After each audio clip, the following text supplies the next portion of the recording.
Hello and welcome to When They Popped. I'm Kelsey. And I'm Mary. And you guys, today we are so excited to welcome someone who bridges all boy band fandoms. It doesn't matter if you're a stan of Backstreet Boys, NSYNC, 98 Degrees, O-Town, or C-Note. If you are a fan of one, you are also likely a follower of today's guest. We know this because so many of you have DM'd us asking us to have her on, and just like you all, we have so many questions, and honestly can't believe we convinced her to say yes. The OG boy band influencer, kind to everyone, the holder of our dream job, a legend literally known to all, including our favorite boy banders solely by her IG handle, Boyband frickin' Stacy. Welcome to When They Popped. Oh, thank you guys so much. That was a great intro. We take pride in our intros. We spend time on them, but we are just so happy to have you with us today. Thank you guys for the invite. It was so sweet of you. Genuinely a legend, Stacy. And you have been to so many concerts. You've done all the meet and greets. You are a backstage princess. So for our little icebreaker, we want to rebrand you from Boyband Stacy to Hot Take Stacy. Oh boy. Get your hot takes on some of our favorite boy band topics. So this is a little this or that. So when you're at a boy band concert, this or that, meet and greet or try to get a selfie? Ooh, a selfie. Selfie. Because it's like more authentic. Yeah. And it's impromptu. It's like the surprise element of it. Ooh. I like that answer. Okay, the next one. Front row or backstage? Ooh. I'm going to say backstage. Then you can go sit on the side of the stage unobstructed and still see. And watch all us peasants in the stadium. No. And we're all like zooming in on our phones like, who is that? Okay, the next one. Front row or in the back to dance? Ooh. Front row. Stacey, you are our gal. Front row or don't go. Yeah. Whoa. Okay. Same page. Okay, so when you do a meet and greet, are you going for a funny pose or are you doing something cutesy? I have ambitions of always doing something funny, but it depends on the band because sometimes if it's ones I have not met before or I get super starstruck, I'm nervous and I get too scared to ask for anything. So I just do the cutesy smile, but I try to do something get nervous? funny. Wait, can we pause? Who is making you nervous? The Backstreet Boys will always make me nervous for sure. I've gotten to a point now I'm not scared to ask them for a pose, but sometimes, I just black out. I don't know exactly what happened in those couple of minutes in that meet and greet. So then I'm surprised too when I see the photo afterwards. But yeah, it happens. It happens for sure. Relatable queen. We can all relate to that. It's comforting to know that it still happens to you. Oh, yes. Last one from me. When your favorite song comes on in a concert, are you hitting record on your phone or are you living in the moment? Oh, usually record for like the first little bit, maybe like the first half, and then I put it down and enjoy the second half. You got to make sure you got the content because it's a memory. Like you want to have the memory. And it's like always a struggle of if you should live in the moment or record. And I will say, during COVID, when we didn't have concerts, I was so happy I had recorded so many things because I'm not lying. I would sit and like rewatch videos if I was bored, just like, looking forward to the day we got to do it again. And I truly was so thankful I had recorded so many things. Such a good point. I do the same, even not COVID, just like after Cancun or something. Yeah.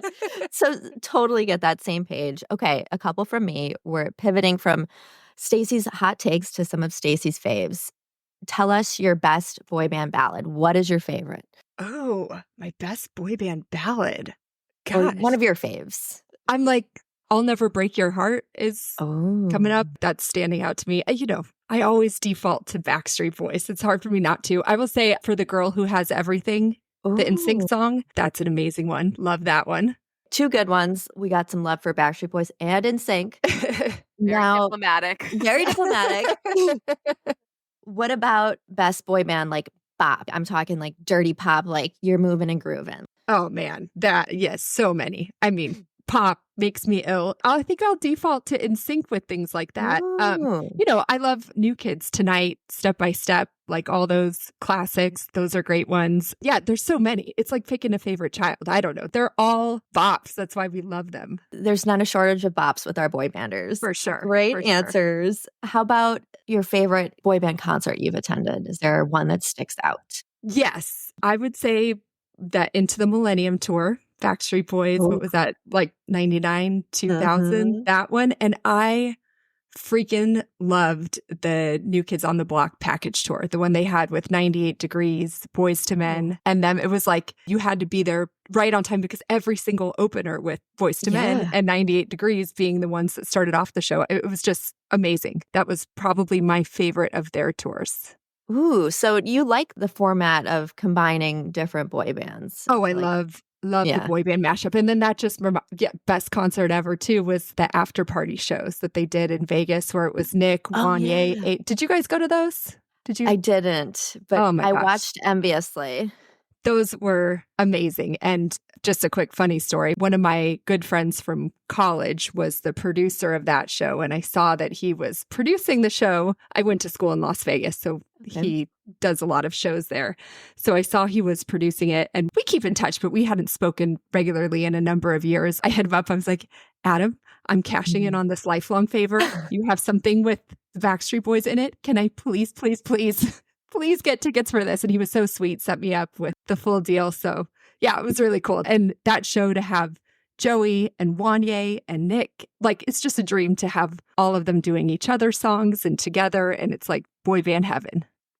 Yes. Just kind of like even AJ and Joey getting together. Oh, yeah. I love that too. I think it's kind of polarizing because some people are really like, they should be kept separate. But hey, the more the merrier, right? Yes, for sure. Whoever's willing to perform, we'll take them. Yes, we will. Last question before we get into you a little bit. You had an IG post a few weeks ago with a bunch of our favorite boy banders with their baby blue eyes. And you asked the listeners who their favorite blue-eyed boy bander was. And many people jumped into the comments, including us. But we need to know which boy bander has your favorite baby blue eyes. I think I know, but I need to hear it from you. I think Mary knows. Mary and I side texted a little bit when I was on an airplane last week. Yes, yes. It's Nick Carter. For sure, it's Nick Carter. I can't say I blame you on that choice. Yeah. He had me at 16 years old, and I don't think I can ever not say Nick Carter.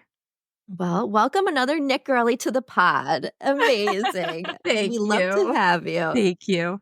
So now that we've officially broke the ice, let's get into you a little bit. And let's start from the beginning. What was your introduction to boy bands? Like, when and how did you get this bug? Well, introductions to boy band. I was not on the boy band wagon. I was really into rap in high school. And my mom had recorded a TRL special for me when I was at work one day. And she said, I think when you get home, you should watch this recording I made for you. I think you'd really like these guys. And so I turned on my VHS in my bedroom, and I'm telling you, I locked eyes with Nick Carter. And this was the Millennium days. So I missed the Orlando. I missed all those days, was not in the realm then, but I saw it. It was like right before their Millennium release when they went on TRL, probably 99. So I watched that. I saw him, and then I think they sang All I Have to Give or something, and I want it that way. And I was so enthralled with him and AJ's voice that it was like, I'm going to start paying attention to these guys. So that was a recording from my mom. That's how I got into it. That makes me want to cry. On VHS. Oh my God. That your mom knew. Like, I feel like so many people who we talk to, and Mary and I both have such strong memories with our moms, and just Backstreet Boys was like a bridge during those really tough, like tween years for us. Like, teen years. I think one of the reasons why we love the group so much now is because the memories that we have with our moms, and it's so sweet. Yeah. So much nostalgia that brings back. And I can remember sitting in my room, that childhood room, and like, you have all the feels remembering those things. So that was the start. It was when the eyes were locked, you would say it was over for you. That's when you started taking an interest in boy bands. It was. And then it was like, oh, they're going on concert. I've got to go see it. And, I slept out on the curb at the arena trying to get tickets for that Millennium tour. I wasn't able to get tickets. They were sold out by the time I got to the front of the line. I cried hysterically that my mom had to call me in sick from my job at the mall because I worked at the Gap and I was supposed to go to work. I couldn't do it. I was so devastated. And then I found, I don't know if you guys remember, but like in newspapers, they had ticket brokers. And so you could pay extra money to a ticket broker and get tickets. So those tickets were like $29.50 and $39.50. But I remember I saved up like a bunch of paychecks from the mall and I paid $135 for my ticket to that tour. But I was like in the room and hooked. And from that point on, it was like I would create one business after another to buy concert tickets. And it was just, my parents were super cool. I think they were just excited I had a hobby that wasn't like drugs or dating or anything like, it was good, clean fun. But they had this, I was super lucky. And they were like, if you can buy yourself the concert tickets, we'll do what we can to try to get you there. So, so I hustled my butt off to make money and buy concert tickets. That was like my number one goal in life. Wow. So Millennium must have been probably your first boy band concert then? Yes. Likely. What a pivotal moment. So then we're going to fast forward. When did you go from Stacy to Boyband Stacy? When did this happen? I'd say it's probably right before the pandemic. I worked in venues all through college. I went to college in Las Vegas. So I was always a big fan. And then I started working in the venues and, I loved it. I was like, I can't believe I'm getting paid to go see concerts I would have paid to go see.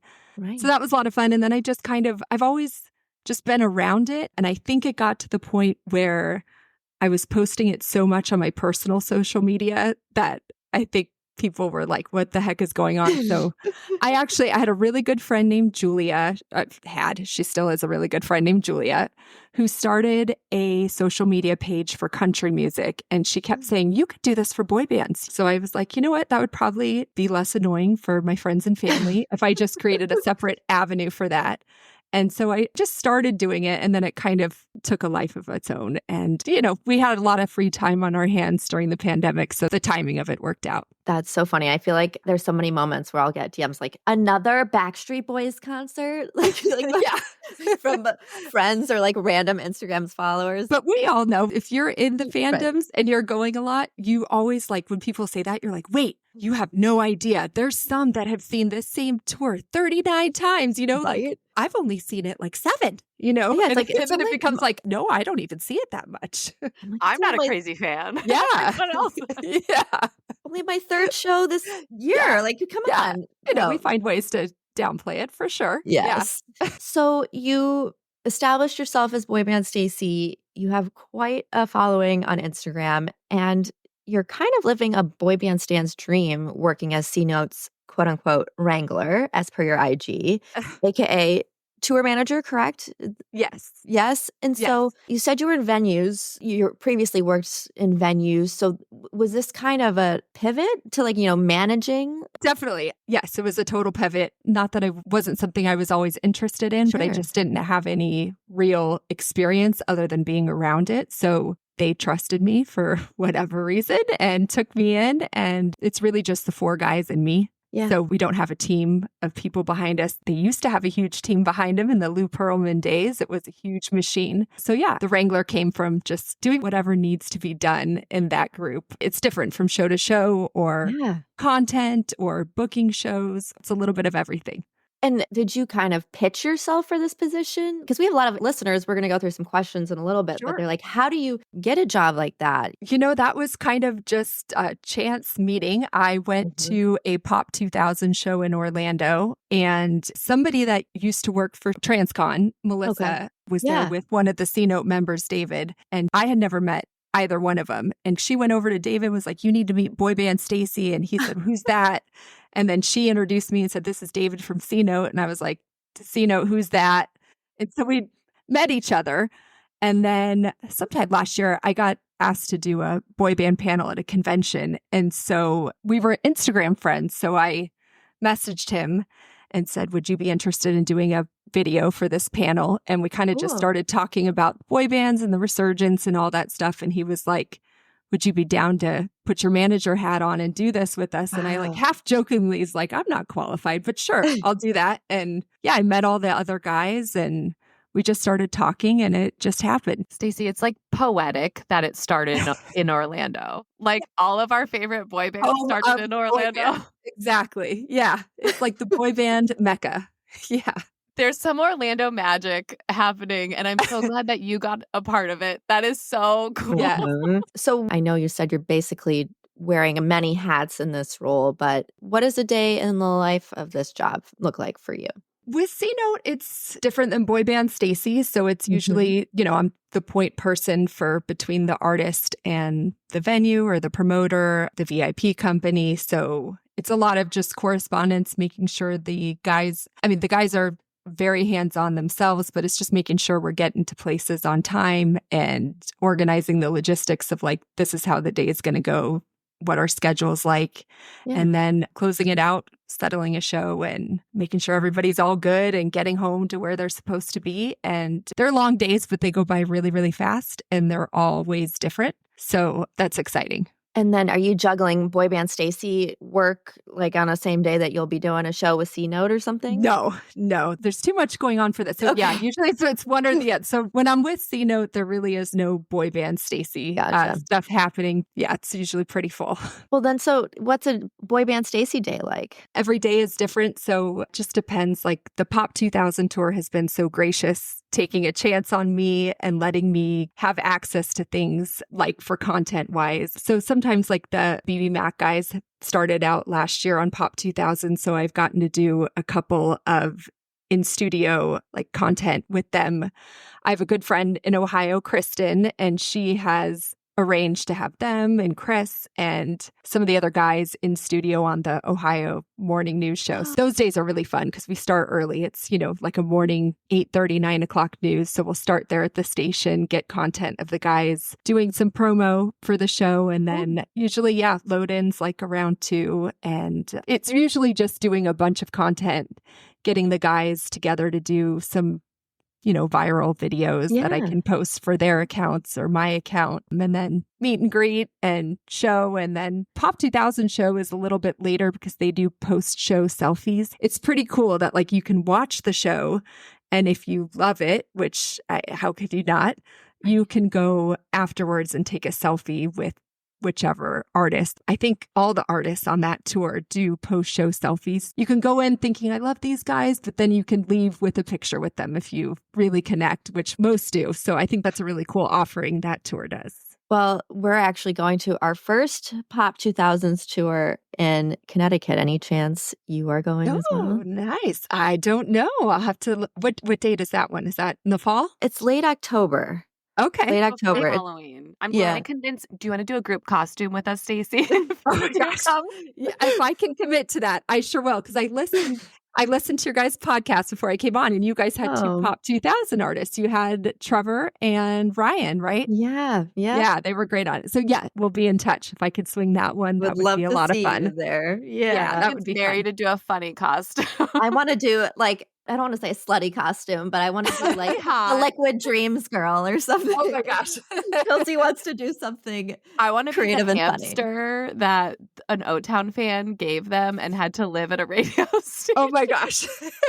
So we're very different when it comes to costume ideas, but is that separate from the Lab Rat? Remember it was Mark Piacenza, their tour manager on the Making of the Band show. He was like infamous for that line where he was telling them like, you're nothing but a bunch of lab rats. And so I've seen a lot of shirts that say lab rats on them at the townies wear them. That's such a good idea, Stacey. Yeah, it was like it would be so easy. You could be the lab rat. You could have little lab coats and like cute little there you go. ears. I have it all figured out. So perfect. Book your tickets. We got you. Sorry, Mary. Yeah, I'm on my own on this one. No, but please let us know if you end up going with them for sure. But okay, I'm getting myself back on track here. So when we were talking about C-Note a little bit earlier, you were like, C-Note, who is that? So you didn't grow up listening to C-Note, and they were part of the Lou Pearlman machine. What's kind of their background story? I know they had a pretty big debut in 1997. They toured with Britney and Cher. And Brandy. They were on the Brandy tour too, yeah. Huge. Yeah. Okay, so what happened there? And it's interesting. I tried to look back. They also had done some shows with Joey McIntyre from New Kids on the Wow. Block. I've learned all this since knowing the guys. Raul, one of our members, he did the Spanish vocals for Jordan Knight's album. Oh, Two of my guys, Raul and Brody, were in NSYNC before it was the NSYNC we know. They were some of the original members. no So way. there's so many crossovers between these guys that I looked at old show dates they did and I'm like, gosh, was I at any of those shows? And I don't remember. I don't think I was. Maybe a Cher show, I'm not sure. But, they can obviously tell it way better than I can. But, there was a lot of shenanigans going on at TransCon. They had two really huge multi-million-dollar record deals, one with Epic, and I think the other was Atlantic, and then Lou pulled them from both. And, there's all kinds of theories and stories that go around that. They've got the story down way better than I do. Since Sure. They experienced it, and my memory kind of sucks. But, they got lost in the shuffle, and I think we all know now there was other motives in the background that kind of pushed them aside, and they were pulled for not the right reasons. So they had all the right things in line. Yep. They just kind of got the short end of the stick with what happened there. It's kind of a crazy story. So they experienced kind of Lou Pearlman and the negativity of Lou Pearlman firsthand, it sounds like, at least to an extent. Yeah. I mean, it's like he gave him such a great start and an opportunity, but hindsight now you can see they were a big carrot that they dangled to get other things done. It should have ended up differently for them. Well, we're loving seeing them back together and out there now. Yeah. Any teasers as to what fans can expect from them in the future? Yeah. So they have a new single coming out next month. It's September 27th. That is called Sunshine. It's a cool jam. It's different from the last two singles they put out. And I too am like just getting to know the C-Note music. Like up until last year hadn't heard it. We got it back. Their first album, I think that was the one with Atlantic Records, is available for streaming now. So I've been getting caught up and listening to it. It's a cool vibe. And then Sunshine is a little bit different from that, but it shows their range and what they can do. And they're super talented guys. And Sunshine's a great vibe. They seem really nice too. I love seeing them on social media. They come off really nice on social media. Yes. And they all have such different personalities. It's fun to see them together. They've got something when they all four come together. I'm such a boy band fan, but I didn't know them as a boy band. And so when I first met them, I met them as, the dads they are, the dads, fathers, it was like peers. And then when I saw them that first time get into boy band mode, I was like, holy crap, these guys are a boy band when they're together. Like they just have that chemistry and magic when it's the four of them together versus individually, that it was like, oh, this makes sense. This totally makes sense that you guys were a boy band. That gave me goosebumps. It's like they can turn it on. That's so cool. Totally. That's so cool. So you said you're such a boy band fan. And now being in your position as C-Notes manager, generally speaking, do you think there is a benefit for an artist or a group in hiring, a qualified fan versus just like some random, or like someone that is passionate about the group or the genre of music? Yeah. And I think there's a space for it. What I've experienced and what I see is like, especially for the VIP market that we have now with all these bands that we didn't have in 1999, is so cool and unique and new, and nobody knows those VIP experiences and what is better to offer than the fans and the ones that are entrenched in it, I think. So there's a lot of people that can say what they think they should do and what it's worth and what they think people want, but we know as fans what things are worth and what we're willing to pay for and those experiences. So I think in that aspect, especially in their VIP ends, there is a huge benefit to being a fan and working in that because we know the market so well. I feel like there used to be like a stigma around being like a big fan, and it's like, no, we actually could like be really helpful and beneficial. Yeah. Like, and it's new kids are so great at recognizing that. Like Donnie and Joe will say in the shows too, they're like, we were just these little fans and now we're lawyers and doctors and running the state and politicians and, all these people that were kind of overwritten as just fans. We're getting to the age now where we're starting to run the show. So it's pretty cool. So any advice to fans that have a similar passion or interest and are trying to get into the industry, but maybe don't have that background? Like any suggestions, points? Yeah, just show up and network and meet people. And that's really the way to do it. It's not going to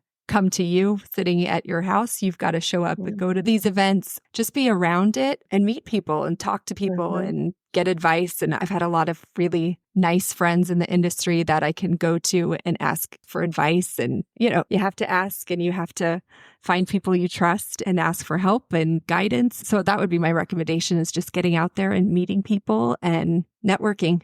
Well, and like we were talking earlier before we were recording, and you were like, I can't believe we haven't met before. And I was like, well, I know who you are. Like, you are out there. People know who you are. You have established a brand. I feel like that's great advice because we can see you living that advice and, look at how that's worked out for you. So, yeah. Well, next time you're not going to we'll know each other now, because people probably don't know this, but we're recording this and I can see your faces, but my camera is not working. So you can't see mine. But now I know what you guys look like. So I'm going to stalk you guys down at the show. Oh, yeah. Now I won't be shy. Yeah. Our lab coats. Yes, exactly.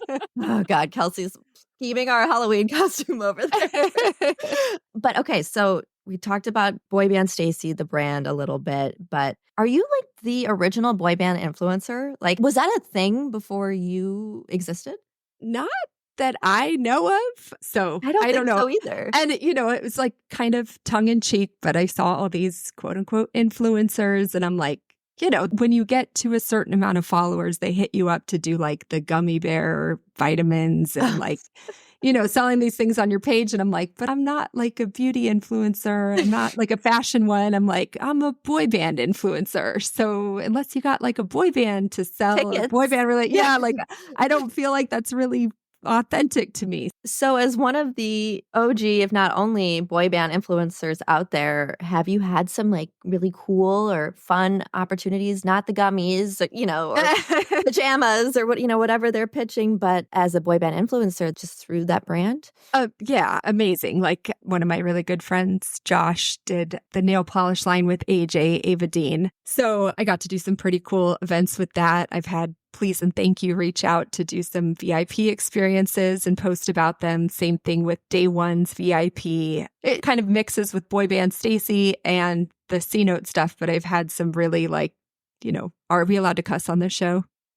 Oh, yeah. Yeah. Okay. So, I've had a lot of holy shit moments where I'm like, I can't believe these people know my name. And how did I get in this room? And the irony is not lost on me for a second that I'm in some of these situations. It's kind of unbelievable. My next question was really going to be any holy shit moments. I can't believe I get to do this. So knocked that out of the park.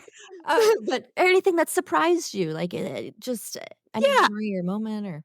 I've had a couple. I would say one of my most memorable ones was we were in New York for the Pop 2000 show, which was C-Note's first return back last year. And we shared a dressing room with Chris Kirkpatrick. And the guys had not seen him or the O-Town guys in decades. O-Town, C-Note, Brad from LFO, Crit, they were all TransCon. So it was like one big TransCon reunion back there. So that was really cool to witness. But when Chris walked into the dressing room, he looked at me and he looked at the guys and he was like, I can't remember his exact words, but it was something to the effect. And he looked at the C-Note guys and said, "You're in good hands with Stacy." And I was like, I can't even believe that an NSYNC member would have known my name at one point in life. That not only did he know my name, he recommended me. And then he went on and it was just the 5 of us and me. So 6 of us on the couch. And he was like telling all these stories of the days with Brody back in the group. And it was like stuff nobody had ever heard. And I'm like, I can't believe I'm overhearing this. And then he later shared it on the Name Drop podcast. So got to hear that again. But that whole time it was happening, I was like, oh, holy crap. I can't believe I'm here and I'm supposed to be here. And it was, not an accident. That was that he knows my name. That was a really cool moment for me. I mean, I would have probably blacked out if I would said that. It was that. And then we had a show at the Abbey with C-Note this past March. And Trevor from O-Town was there as our support. And so it was cool getting to manage a show with Trevor and getting to see him in that position. And then Joey Fatone came to watch the show. So it was really sweet because we were all backstage and I had to clear the room out to get the guys on the stage. And I'm like, Joey's never seen me as boss lady Stacy. So I was honestly kind of nervous to be like, sorry, Joey, you got to get out of here. Like, it's like prayer circle time and we need the privacy. And so I started clearing the room and he was the first one. He's like, chop, chop, people. Stacy means business. And he was helping me clear people out. And I was like, oh my gosh, that's so cool. And so I don't know. It's just little things like that are like full circle. How did I end up here? This is amazing. Dream come true moments. Imagine what teenage Stacy would think if you could have told her. Right. Teenage Stacy would. And we had with Ava Dean, AJ had a collab with Minky Couture blankets last year, I think it was. And so I got to come down and film some content for that. And it was in Phoenix.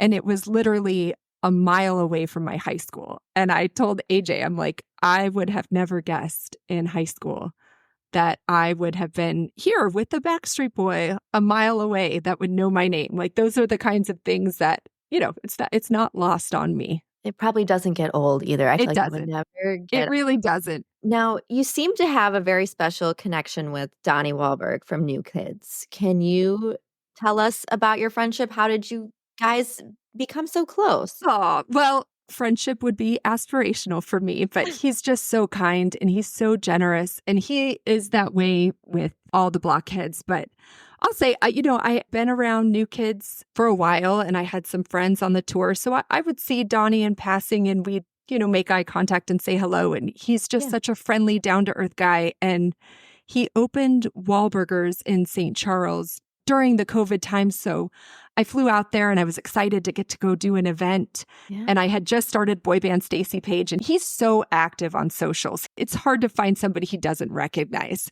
He's so good about that. And so we went to Wahlburgers. I introduced myself to him and he was like, I already follow you, don't I? And I said, well, no, but you like some of my posts. And he was like, oh, no. And the next thing you know, he followed me. And from that point on, I don't know what it was that clicked, but it was like Boyband Stacy. And he kind of has just taken me under his wing, per se, as far as helping me get content. I mean, he's amazing and he's so generous and has the biggest heart. Busiest guy on the planet, but always makes time for everybody. So that's kind of the story with him. And you think it's never going to get better and there's no way he's going to be able to top that. And he does. He always does. He always shows up. Wow. And you kind of described him almost as like a mentor to you, correct? For sure. I mean, he's got, 1,000,001 projects going on, but the way he is so in touch with people and the way he makes you feel so special and feel like you're so connected. Like it's just so, aspirational to be that kind of person. And he's so present and thankful. And it's such a refreshing combo and very cool to see and be around. And all the blockheads are lucky. They know that. We're lucky to have him. And it's a really cool relationship. I love also that the fandom is called Blockheads. I always wish that Backstreet Boys fans had something that rolled off the tongue. I like the BSB. I know the BSB army doesn't roll off as easily as the Blockheads do. I would love to rebrand. I mean, Boyband Stacy, like that's power of branding right there. If you have any ideas for how we can rename the fandom, let us know. Well, that kind of took, Boyband Stacy thing kind of took a life on its own. Like, I think it was Trevor and Jacob from O-Town and then Donnie. It was like the next thing, they're all like BBS. And the first couple of times I'm like, BBS, what is that? And so that was like, okay, that's kind of cool. I'll go by BBS. And then it was like a brand. I don't know. It all happened so organically, but they definitely have minds for it and they helped with that too. So I remember seeing one of your videos that was just like all of these boy banders just going, Boyband Stacy. It was like a super, and I was like, oh my God, Boyband Stacy is living the dream. Totally. It feels like that. So we asked some of our listeners what questions they have for you, Stacy. Okay. And there were some that came up again and again. So we wanted to ask the most popular questions that we got from our followers who are just thrilled. Oh, okay. I hope I don't disappoint. No. Hopefully none of them stump you. So from our good friend Dory and Nada, they want to know, how does one become a boy band influencer effectively, making your passion a job? Yeah, it's kind of what we talked about before and just getting out there and networking and knowing the fan base, knowing the artists, figuring out, how you can bring value to them. It's all those things, but it's really just finding your lane and getting yourself out there. I feel like one of the things that this conversation is teaching me too is like, don't be afraid to be niche. Like, you don't have to be everything to everyone. What you said about not settling for any partnership on Instagram because it's what you can get. Like, you set your sights on something really specific and there was a market for it. And I don't know that that's the best advice ever because I've been told repeatedly, like, you've got to expand. I don't know. For me, this has been my dream and I feel like there is a market for it. So it's probably not the safest bet to niche yourself like that. But, it was in my heart to do it. So that's what I've done. But it feels authentic. And Thank you. That's the goal. To. Thank you. That definitely was the goal. Goal reached. Goal reached. The next question, I think this is supposed to be Stay Gold Pony Boy, this handle. This question is, minus the Spice Girls, why weren't girl bands as lucrative as boy bands seem to be? Gosh, I don't know. And I love the Spice Girls. I mean, I would probably sell a kidney if the Spice Girls reunited. I don't know. I guess I don't know the backstory. I don't know if they didn't have management or funding or I have no idea, but that's a great question. I don't know. I wonder if us girls as a fandom just went more crazy for boys. Could be. That very well could be too. Yeah. I mean, it's not hard to look at any of these guys. But, right? we were big fans of Christina and Britney. And so, I don't know why it just didn't click. Lou Pearlman had Innocence, right? Which they got to a pretty successful level, not Spice Girls, but I'm not really sure what the story is and why it didn't stick like boy bands have.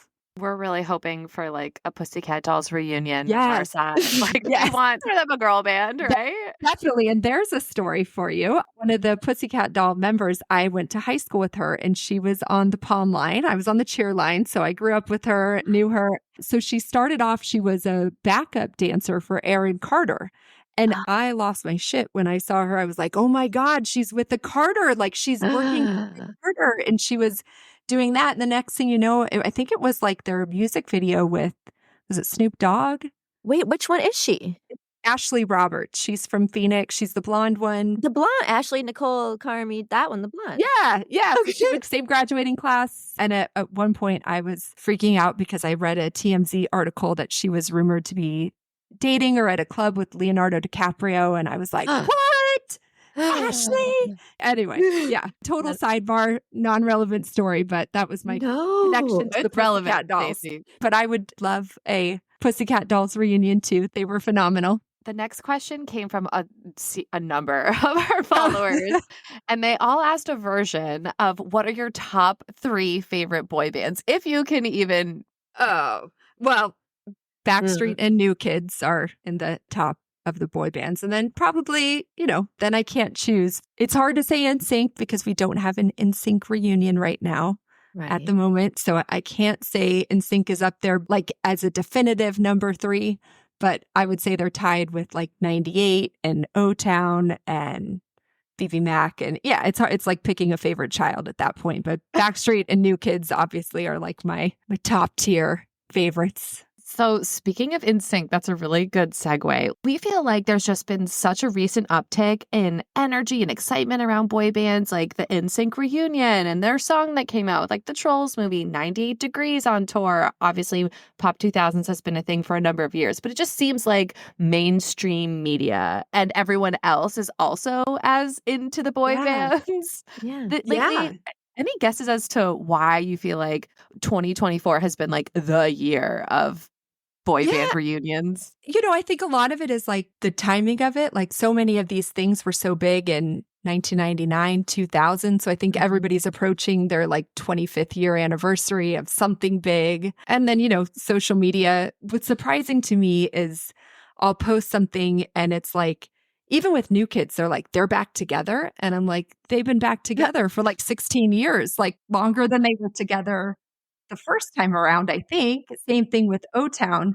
And so I think maybe just social media and I think it's always been there for us that are fans, but everybody else is picking up that it's there now too. And so a lot of people think this is new, but we all know it's not new. But the excitement, I think, is building. And I think a lot of it is timing. And hopefully we get some cool things for 25-year anniversary out of a lot of these guys. I was going to ask, like, do you have any predictions for the next year? I think we're going to see a lot of 25-year celebrations of things. That would be my prediction. I just think, why not? Like, we all have such fond memories of that. And what a golden year of things to celebrate. So that's my hope. I hope I'm right. I hope those things happen. That's more of just a wish list. Do you have any thoughts of like this NSYNC reunion that everyone keeps saying is coming? And like Lance on his podcast, every week he'll be like, keep the energy up, keep the excitement. And we're like, how long, Lance? How long? Yeah, I feel like it's inevitable at some point, but the timing of it has to be right. So I don't know if that's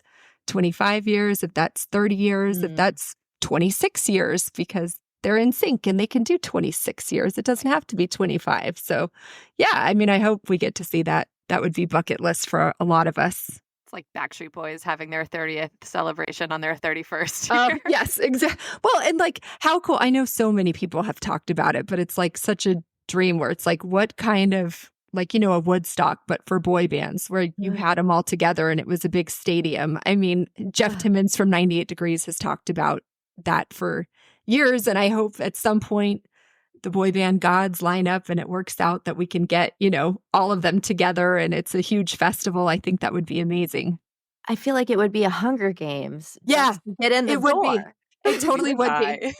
Yeah, it would be survival of the fittest to get in. And then once inside, it's like heaven, boy band heaven.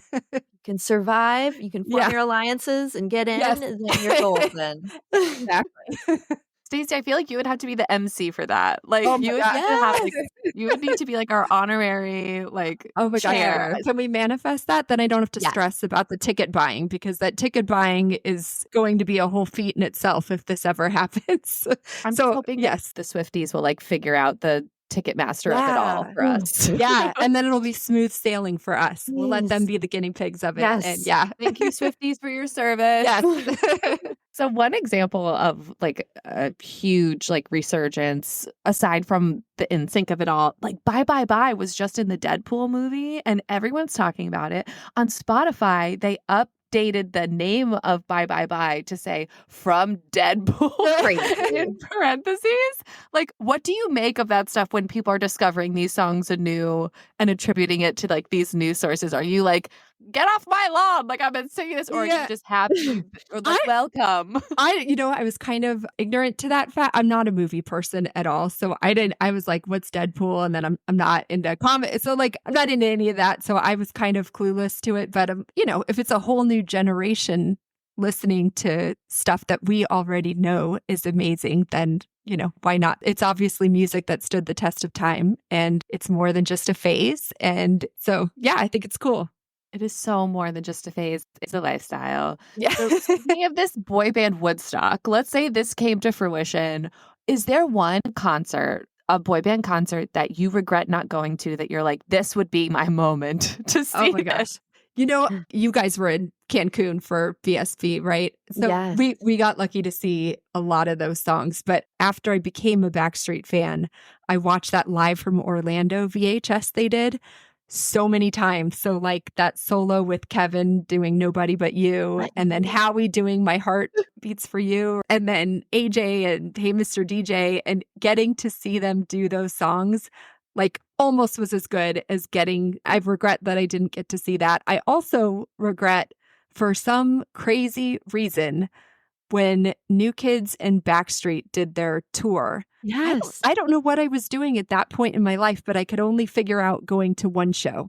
And I regret not going to see that more. I will say the show I picked was LA, and it was the night that Kevin returned. Stacey! So that was like, that was a great show to have just happened to choose. So I'm so grateful I got to see that. But if I could go back, I probably would have seen it like, at least 13, 14 more times. Okay, because Stacey, we need to talk about this for 30 minutes. Because yes. This is like the biggest piece of boy band history ever. Wow, I can't believe we waited this long to talk about it. So I saw Johnny Wright. He was doing that trend of like, what's the last concert you went to? The funnest concert you regret not going to, the loudest concert you've ever been to. And Johnny Wright said the loudest concert he'd ever been to was that concert. New Kids Really? on the Block So and did Backstreet Boys. Shags. Maybe it was Shags. And it was because Kevin's surprise Which was a reunion. true, like I said earlier, my memory sucks. I have a hard time remembering what I did yesterday. I have to write everything down.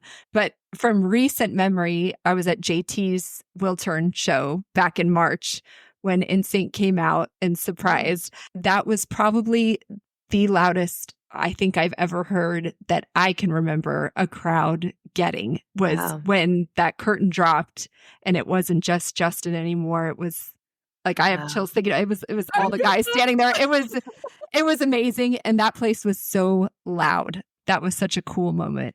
I have goosebumps. Wow. Stacy, we're going to every concert with you because you know how to pick them. Oh my gosh, please do. Okay. So we talked about VIP experiences earlier. And in your experience, is there one boy band group that really stands out to you for going above and beyond with their fans? It sounds like these tours, as you mentioned, are doing a much better job listening to the fans and sort of giving the people what they want. But is there any experience that stands out to you as like, wow, that was super special? Yeah, there are. I would say as a band, I really feel like New Kids on the Block do such a good job of making sure that their fans know how much they're appreciated. Like it's just top tier energy from them. They always express it. Like, I don't know how they do it, but they're so good at remembering people and their stories. And O-Town is very similar in that. Like they know their fans by names. They know their families. They know their stories. I would say O-Town has some of the really cool VIPs that you don't get to do. Like they do go-karts and they do laser tag and escape rooms. And like, that's some cool stuff that we never could have dreamed of doing as teenagers. So I would say they have really cool experiences. New Kids is so good at recognizing their fans. Those are things that stand out though. BB Mac has some cool ones. They have fans working for them. They know what to do now. We did a really cool one with C Note that, to my knowledge, has not been done before. Ooh. We let them buy spots into our final dress rehearsal before the show we did in March, which I thought was really cool. One of the members, Brody, suggested it. And I was like, I've never heard of doing that. And I would pay tons of money to go see a rehearsal. Like it's really cool to watch the prep work that goes in, see the show before it happens. So we opened up a limited, I think we did maybe like 6 or 7 spots. I can't remember exactly. Wow. And the fans got to come in and watch them rehearse the night before as that final rehearsal. So that was a cool one. And it was cool to be a part of that. But I would say I wish more artists would do that. That was a really cool one. That is such a good idea. Oh, I love that. That is so much more intimate than like a sound check. You mentioned BB Mac. I nearly fainted when I saw that they let people on stage and they serenade them. Yes. Day Ones is their VIP company, and they do that on stage serenade. And then they also, you can do a post-show serenade where they I think it's just Christian or Steve on their guitar and they sing to you and say your name in it. And like, so the BBs came on Pop 2000 last year, and I was kind of like, I don't know, like we all know Back Here, but I don't know much about them. I went to one of their sound checks and I was so amazed by how great they sound. I'm like, this is way better than the record. Then I started listening to some of their music and I was just like instant fan. Like I had no idea what I was missing, not being fully immersed on the BB Mac train. And they're just such great, nice guys that it's impossible not to love them. And they're doing some solo shows in November, I think, this year. And their solo shows are great too, because they just sound phenomenal. They do. Yeah. I am so deeply in love with Christian still from my childhood. I saw he just got married. I'm so happy for him. Like if there was one person who's going to rip me away from Brian from Backstreet Boys, it was Christian. And you know what's so funny is I totally didn't realize until I was going back. Some people had sent me some teen magazines that had C Note in them. And I'm like, holy crap, there's Christian in it. And he had the blonde spiky hair. And I'm like, for whatever reason in my head, I didn't correlate that was the same person. Because he obviously doesn't have frosted blonde tips anymore. But yeah, it was so boy band. Maybe we can encourage him for his anniversary. That would be great. Back. Yes. Christian, if you're listening, we want the frosted tips back. Bring them back. Christian, if you're listening, I'm not creepy, I swear. So, Stacey, you're just like name dropping all these people who, again, we'd like die to see in real life. So, what tips can you give us if we see a boy bander in the wild? How do we approach them? Any tips for us to be cool, calm, collected, aside from reminding ourselves they're humans? Oh my gosh. I feel like, I don't know. I'm so shy and get scared to like ask for things. I will say like the best thing that has come out of BBS for me has been they approach me now. So I'm like, oh, that awkwardness is over. You're talking to me? Oh, okay. I don't know. I think you just ask. I mean, obviously, if they're with their families and eating, it's not the right time, but they're all just so nice. And, as long as you're not screaming in their face or being weird and creepy and recording them eating or something like I think most of them are very happy to sit and chat and take photos. They're all such nice guys. So just act normal. Be cool, Yeah. Kelsey. Be cool. Act normal. And you're totally asking the right. Like I just sit there and I'm like, okay. Then I just become awkward and silent. And I'm like, what were we? Yeah, I don't know. I'm so bad on the spot like that. I have a great story when we went to the Backstreet Boys DNA, and Kelsey and I went together and we did the VIP, and it was my turn, and I hadn't seen them for a while. And I literally just remember like peeking behind the curtain and they're all there. And I like bunny hopped. Like I hopped up and down into, like, I didn't walk into the room. I hopped in and I just like stood there. And my mom's like, so did you say what you're going to say? And I was just like, I bunny hopped. Oh my God, that's I had amazing. to live with that forever. That's amazing. I do this. It's something like one-on-one. You guys asked earlier, and now I'm like, maybe I should have said meet and greet versus selfies, because the one thing that is so cool is like, it's different when you see them one-on-one. To me, at least anyway, it feels like normal. You're a peer, like we're all humans, we're eating, we're flying, like most of my run-ins at the airport, like we're on a lot of the same flights or something normal like that. But when you walk around the curtain and then you see all 5 boy band, then you're like, oh my God, it's the Backstreet Boys again, or it's New Kids. And it's all, it becomes like kind of like when I saw my C-Note guys together as a band, it becomes something else when they're as a group. And that's where I think the magic is, and where I get tongue-tied and all the fangirl things when you see them all together like that.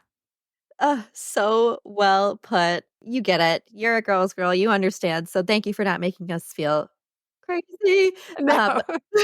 For the road, 2 more Boyband Stacy hot takes, and maybe a little behind the scenes tea you can share with us, because we would love to hear like a funny boy bander behind the scenes Boyband Stacy moment from any group, memory, fun story, anything you're able to share with us. Gosh, like it on the spot funny. Well, it's funny now in hindsight, but this is another C-Note story just because, it's so recent and fresh that my memory allows me to dig into those. We performed the 1/16th festival in New York City this past June, and it is a Puerto Rican Day festival, and 3/4 of the C-Note guys are Latino, so they do a lot of Spanglish and they're bilingual. So we did this Puerto Rican Day Festival, and it was in Spanish Harlem. And so we rented a minivan. And so we're driving through Spanish Harlem in our minivan, and the promoter was supposed to let us through this barricaded area to like unload all our equipment and go up to the stage. And they were not letting us through this area. And so it was like, I don't know, 10 minutes until they needed to get on stage. And I'll tour manage you, but like, I'm not driving anywhere. I'm not driving in New York City. I'm not a good driver. Like David or Drew, one of them is always the driver. And so, it was like this, we have 10 minutes to get on stage. So they just looked at me like, I'm so sorry. I was like, yeah, get out of the car. So they like hopped out of the car, and I'm sitting here in this white minivan just doing like donuts.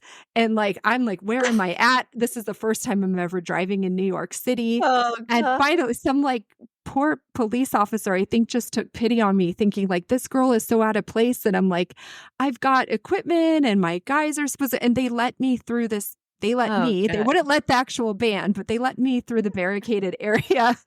And it was like, I don't know why they let me through, but I was literally driving in a sea of people walking, like maybe half a mile an hour. It was so terrifying. And one of the police officers got out, parked the van for me. And I think I walked up just like right before they were taking the stage. And now we think it's hilarious. But at the time it was, It was an adventure, but I lived through it. And now it's a funny story, but it was an adventure.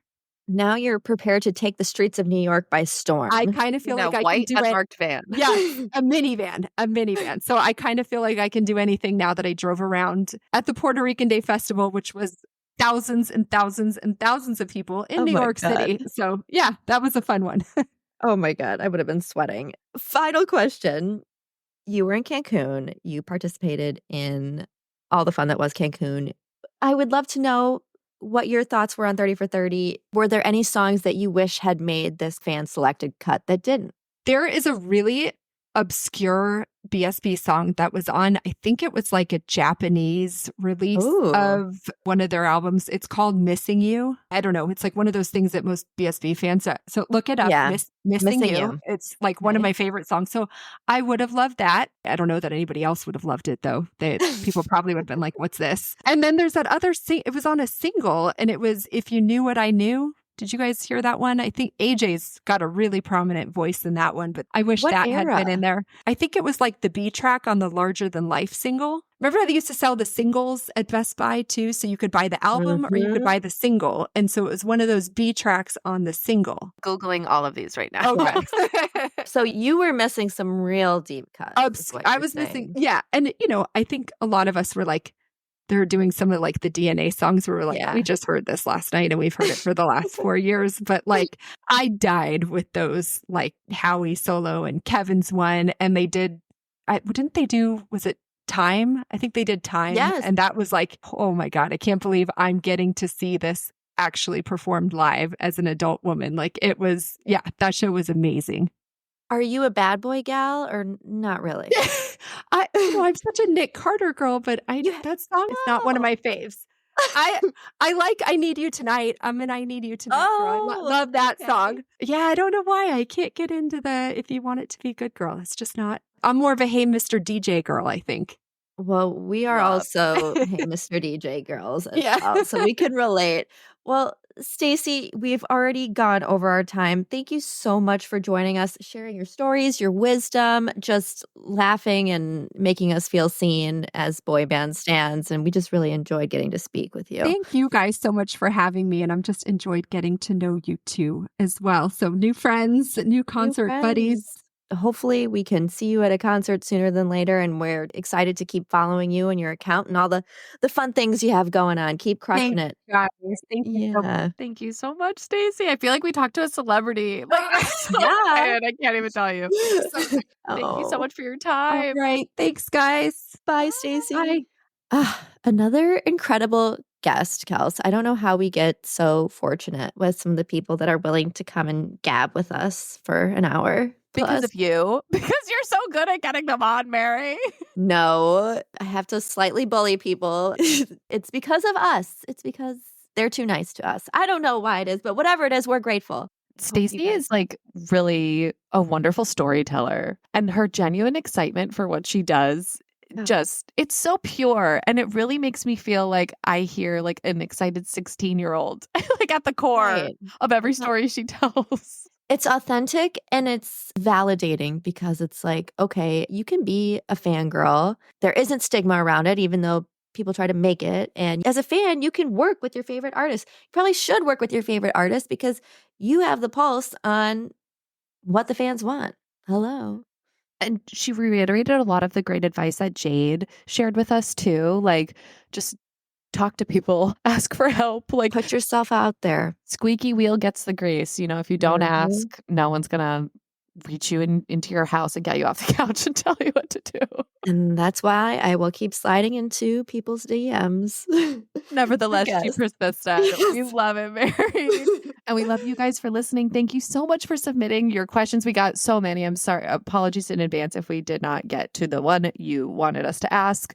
But we had an amazing recommendation from one of our listeners to do a mailbag episode. So any questions that you have for Mary or me, or any episode topics you want to hear in the future, slide into our DMs at When They Popped Pod and let us know what you want to hear. Thanks for listening. Bye. Bye.